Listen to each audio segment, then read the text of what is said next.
మీరు వాళ్ళు దండం పెడతారు, మీరు వాళ్ళు పెట్టి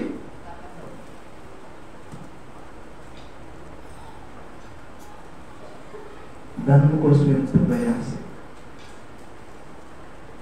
ఈ లోకంలో ఉన్నంత వరకే కొంచెం 70 ఏళ్ళు 80 ఏళ్ళు 100 120 ఇంతవరకే నీకు ప్రయోజనం కలిగిస్తుంది నీవు సంపాదించుకున్నదాను.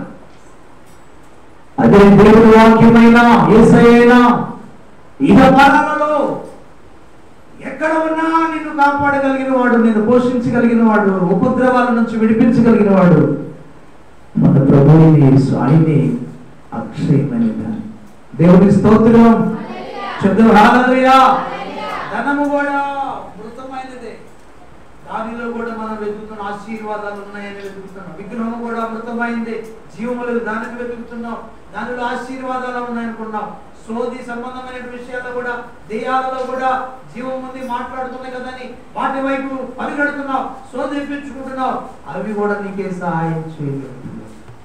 ఇంకా చాలా ఉన్నాయి, చాలా ఉన్నాయి. కొత్త సంబంధించి మరోసారి ధ్యానించుకున్నాం. జీవము కలిగిన సజీవుడైన యేసయ్యను వెతుకుతున్నావా? కొంతమంది చదువు మేము సిలువ వేయబడిన క్రీస్తును ప్రకటించుకున్నాం అంటారు. కొంతమంది బ్యానర్ కట్టి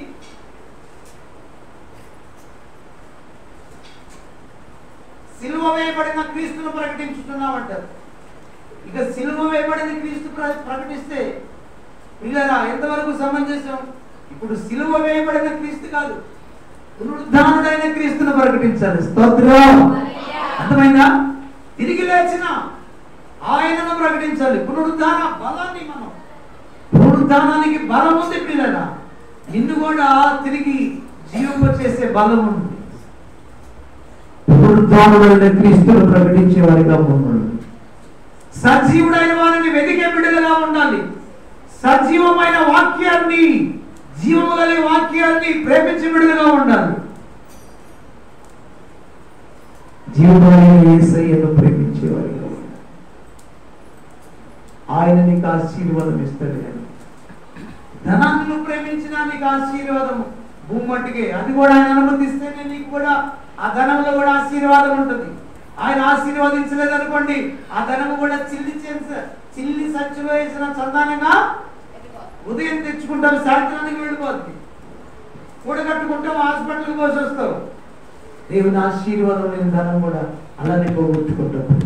కాబట్టి మధ్యలో ఏమంటున్నారు దేవదూతలు, ఎందుకు మృతులలో వెతుకుతున్నారు మీరు?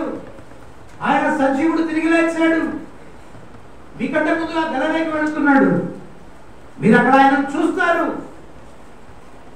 అని దేవదూతలు ప్రకటిస్తున్నారు.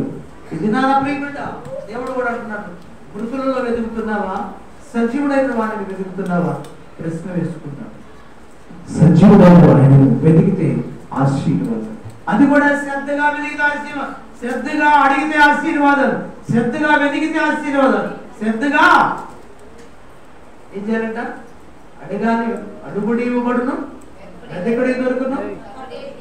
శ్రద్ధగా తలుపు కూడా తట్టాలి. అయ్యా నాకు తలుపు వేసావయ్యా, నేను నిర్లక్ష్యంగా ఉన్నందున తలుపు వేయబడ్డాయి ప్రభా.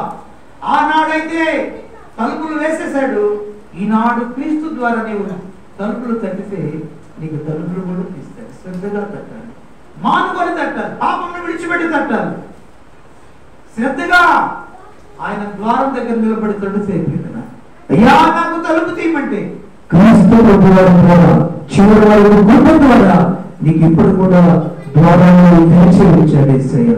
స్వస్థపరచడానికి, నేను దీవించడానికి, నిన్ను బలపరచడానికి, నిన్ను క్షమించడానికి, నరకాన్ని తప్పించడానికి నీకు ఇచ్చిన ఆయుష్కాలంలోనే నీవు శ్రద్ధగా తగ్గితే ఆయన పరలోక ద్వారాలు నీకోసం కూడా తీస్తాడు. శ్రద్ధగా నీకు చేర్చుకుంటాడు. వెతుకుదామా? శ్రద్ధగా సజీవుడైన వారిని వెతుకుదాం, శ్రద్ధగా వెతుకుదాం. దేవుడి మాటలు మన వెనుకలో దీవించును గాక. ఆమె చెప్పండి. ఆమె